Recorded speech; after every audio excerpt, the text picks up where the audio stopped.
12 UP board के प्यारे विद्यार्थियों, स्वागत है आप सभी का शिवम लेक्चरर में। अर्थशास्त्र का पेपर है जो 24 फरवरी 2026 के लिए सबसे ज़्यादा महत्वपूर्ण है। मेरे प्यारे बच्चों, पूरा पेपर एकदम अच्छे से आंसर के साथ हल करके आपको बताने वाले हैं, तो आप लोग वीडियो को पूरा अंत तक देखिएगा। बोर्ड एग्जाम के लिए सबसे ज़्यादा महत्वपूर्ण है। समय 3 घंटे 15 मिनट का होता है मेरे प्यारे बच्चों, और पूर्णांक होता है 100 का।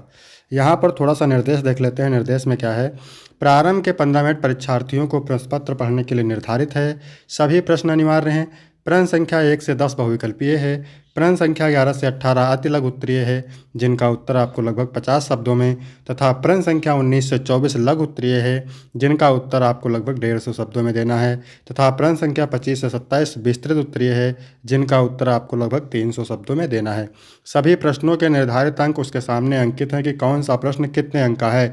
तो सभी लोग वीडियो को लाइक करेंगे, चैनल पर नए होंगे चैनल को सब्सक्राइब करेंगे, शेयर करेंगे। चलिए वीडियो को शुरू करते हैं। सबसे पहले बहुविकल्पीय प्रश्न। प्रश्न नंबर 1 है, अर्थशास्त्र के जनक कौन कहे जाते हैं? कमेंट करेंगे। Adam Smith, Marshall, Robbins, Mehta. तो अर्थशास्त्र के जनक हैं एडम स्मिथ। पहला ऑप्शन राइट हो जाएगा। प्रश्न नंबर 2 है, एक वस्तु की मानवीय आवश्यकता को संतुष्ट करने की क्षमता को क्या कहते हैं? एक वस्तु की मानवीय आवश्यकता को संतुष्ट करने की क्षमता को कहते हैं उपयोगिता। पहला ऑप्शन राइट हो जाएगा। इसके बाद प्रश्न नंबर 3 है, जब सीमांत उत्पादन शून्य होता है तब कुल उत्पादन होता है, न्यूनतम होता है, शून्य होता है, अधिकतम होता है, या इनमें से कोई नहीं? तो जब सीमांत उत्पादन शून्य होता है मेरे प्यारे बच्चों, तो कुल उत्पादन अधिकतम होता है। गा ऑप्शन राइट हो जाएगा। अगला है, निम्न में से कौन उत्पादन का साधन नहीं है? देखिए, साहसी उत्पादन का साधन है, पूंजी भी है, और संगठन भी उत्पादन का साधन है। विनिमय उत्पादन का साधन नहीं है, तो यही ऑप्शन राइट हो जाएगा। इसके बाद प्रश्न नंबर 5 है, एक वस्तु के लिए विभिन्न क्रेताओं के लिए भिन्न भिन्न कीमतें वसूल करना क्या कहलाता है? तो ये कहलाता है मेरे प्यारे बच्चों कीमत विभेद।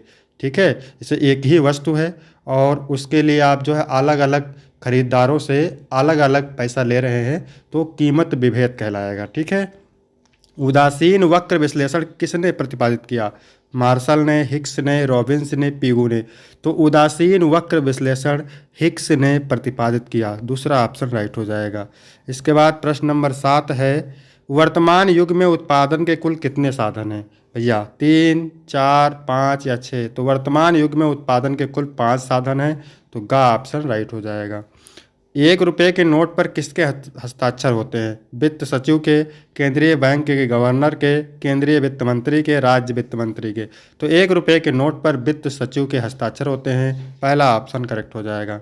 9 नंबर प्रश्न है, नकद कोष अनुपात का निर्धारण किया जाता है सरकार द्वारा, व्यापारिक बैंकों द्वारा, केंद्रीय बैंक द्वारा, इन सभी द्वारा। तो नकद कोष अनुपात का निर्धारण केंद्रीय बैंक द्वारा किया जाता है। इसके बाद 10 नंबर है, मनरेगा कार्यक्रम में कितने दिवस का रोजगार परिवार के एक सदस्य को उपलब्ध कराया जाता है? 150 दिवस, 120 दिवस, 100 दिवस, 90 दिवस। तो इसका आंसर आप कमेंट करके बताएंगे कि मनरेगा कार्यक्रम में कितने दिवस का रोजगार, कितने दिन का रोजगार परिवार के एक सदस्य को उपलब्ध कराया जाता है। इसके बाद मेरे प्यारे बच्चों अति लघु उत्तरीय प्रश्न है, मोस्ट इंपॉर्टेंट है। 11 नंबर प्रश्न है, अधिमांग से क्या अभिप्राय है? जब किसी वस्तु की मांग उसकी उपलब्ध आपूर्ति से अधिक हो जाती है, यानी जब किसी वस्तु की मांग उसकी उपलब्ध आपूर्ति से अधिक हो जाती है, या स्थिति तब उत्पन्न होती है जब उपभोक्ता किसी वस्तु को जितनी खरीदना चाहते हैं उतनी वह वस्तु बाजार में उपलब्ध नहीं होती। इसके बाद है 12 नंबर प्रश्न, साख मुद्रा क्या है? तो इसका अभिप्राय है कि बैंक भविष्य में ऋणी से मुद्रा के लिए दावा कर सकता है। इसी के अनुसार बैंक अपनी जमाओं में विस्तार करने में समर्थ होता है। इसे बैंक द्वारा साख सृजन कहते हैं। ठीक है। 13 नंबर है, राष्ट्रीय आय समिति की स्थापना किस वर्ष हुई थी? तो राष्ट्रीय आय समिति की स्थापना हुई थी 1949 में। कब हुई थी? राष्ट्रीय आय समिति की स्थापना हुई थी 1949 में। फिर है स्टॉक की परिभाषा, यानी स्टॉक की परिभाषा देना है।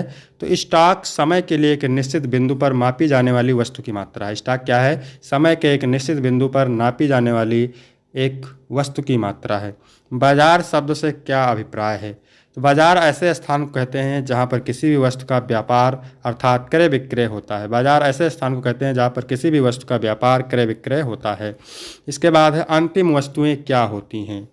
तो अंतिम वस्तुएं वह वस्तु होती हैं जो अंतिम उपभोक्ताओं द्वारा सीधे उपयोग के लिए उत्पादित की जाती हैं। अंतिम वस्तु वह वस्तु होती हैं जो अंतिम उपभोक्ता द्वारा सीधे उपयोग के लिए उत्पादित की जाती हैं। इसके बाद 17 नंबर है, औसत उत्पादन किसे कहते हैं? कुल उत्पादन में परिवर्तनशील साधन के इकाइयों की संख्या का भाग देकर हम उन साधन श्रम संख्या के औसत उत्पादन की गणना करते हैं, जिसे हम औसत उत्पादन कहते हैं। इसके बाद में अगला प्रश्न है, सीमांत लागत का क्या आशय होता है? तो उत्पादन में प्रति इकाई परिवर्तन के फलस्वरूप कुल लागत में परिवर्तन को सीमांत लागत कहते हैं। उत्पादन में प्रति इकाई परिवर्तन के फलस्वरूप कुल लागत में परिवर्तन को सीमांत लागत कहते हैं। इसके बाद है लघु उत्तरीय प्रश्न। ठीक है, तो यहाँ पर 19 नंबर प्रश्न है, क्या कह रहा है? बजट के उद्देश्य क्या होते हैं? सरकारी बजट के प्रमुख उद्देश्य निम्नलिखित हैं। पहला है आय और संपत्ति का पुनः वितरण, रोजगार के अवसर उत्पन्न करना, संतुलित पारदर्शिक समृद्धि, संसाधनों का आवंटन, जीडीपी समृद्धि सरकार की बजट या नीति का प्रमुख उद्देश्य है। इसके बाद है 20 नंबर, मुद्रा की विशेषताएं क्या हैं? तो मुद्रा की विशेषताएं निम्नलिखित हैं। पहला है स्थायित्व। मुद्रा को टिकाऊ होना चाहिए ताकि वह बार बार इस्तेमाल होने पर खराब ना हो और लंबे समय तक मूल्य को संरक्षित कर सके। इसके बाद है विभाज्यता।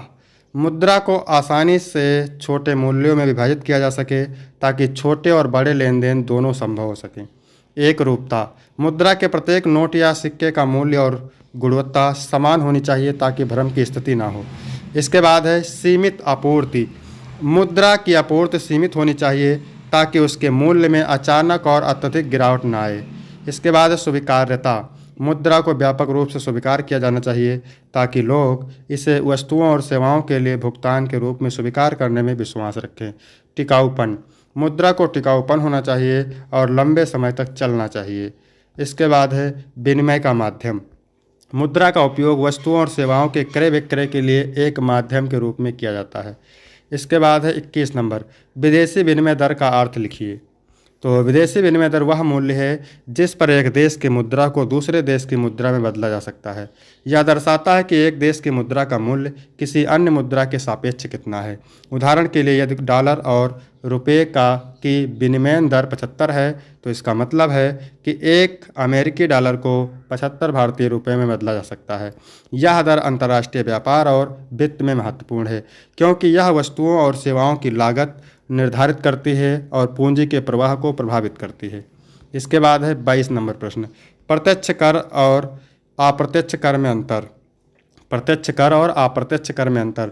तो प्रत्यक्ष कर वह कर होते हैं जो व्यक्तियों या व्यवसायों पर उनकी आय, लाभ या संपत्ति के आधार पर लगाए जाते हैं, जबकि अप्रत्यक्ष कर व्यक्तियों या व्यवसायों के बजाय वस्तुओं और सेवाओं पर लगाए जाते हैं। अप्रत्यक्ष कर वस्तुओं या सेवाओं की कीमत में शामिल होते हैं और अंतिम उपभोक्ता द्वारा चुकाए जाते हैं। इसके बाद 23 नंबर है, सकल घरेलू उत्पाद से आप क्या समझते हैं?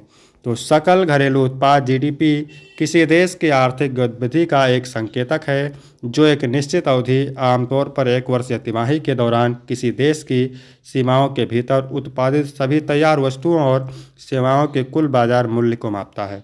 यह देश के आर्थिक स्वास्थ्य और वृद्धि को मापने का एक महत्वपूर्ण तरीका है। जीडीपी की गणना व्यय, उपभोग, निवेश, सरकारी खर्च और शुद्ध निर्यात, आय, वेतन और लाभ या उत्पादन मूल्यवर्धन के आधार पर की जा सकती है। इसके बाद है 24 नंबर, ऐच्छिक बेरोजगारी तथा अनैच्छिक बेरोजगारी की संकल्पना को स्पष्ट कीजिए। ऐच्छिक बेरोजगारी, इसकी संकल्पना देखेंगे, यह एक ऐसी स्थिति है जहां व्यक्ति जानबूझकर काम नहीं करता क्योंकि वह मौजूदा मजदूरी दर से कम पर काम करने को तैयार नहीं होता या वह कोई और अधिक लाभकारी पेशा चुनना पसंद करता है। फिर है अनैच्छिक बेरोजगारी संकल्पना, यह एक ऐसी स्थिति है जहां व्यक्ति काम करने के लिए तैयार और सक्षम होता है लेकिन उसे नौकरी नहीं मिल पाती है। इसके बाद है दीर्घ उत्तरीय प्रश्न, उत्तर आपको लगभग 300 शब्दों में देना है। यहाँ पर देखिए 25 नंबर क्या कह रहा है, सरकारी बजट पर टिप्पणी लिखिए, वेरी वेरी मोस्ट इंपॉर्टेंट है। अथवा रिजर्व बैंक के मुख्य कार्य का वर्णन कीजिए, तो इसमें से आपको एक ही करना है। इसके बाद 26 नंबर प्रश्न है, 2 सेक्टर मॉडल में राष्ट्रीय आय निर्धारण की व्याख्या कीजिए अथवा बाजार संतुलन की व्याख्या कीजिए। फिर 27 नंबर है, पूर्ण प्रतियोगिता का विस्तार से वर्णन कीजिए अथवा कीन्स के रोजगार सिद्धांत के विस्तृत व्याख्या कीजिए। तो इसमें अथवा करके दिया है, ठीक है, आपको एक इसमें से करना है। तो वीडियो कैसा लगा? वीडियो अच्छा लगा हो तो वीडियो को लाइक करेंगे, चैनल को सब्सक्राइब करेंगे, शेयर करेंगे। फिर मिलते हैं आपको अगली वीडियो में, तब तक के लिए जय हिंद, जय भारत।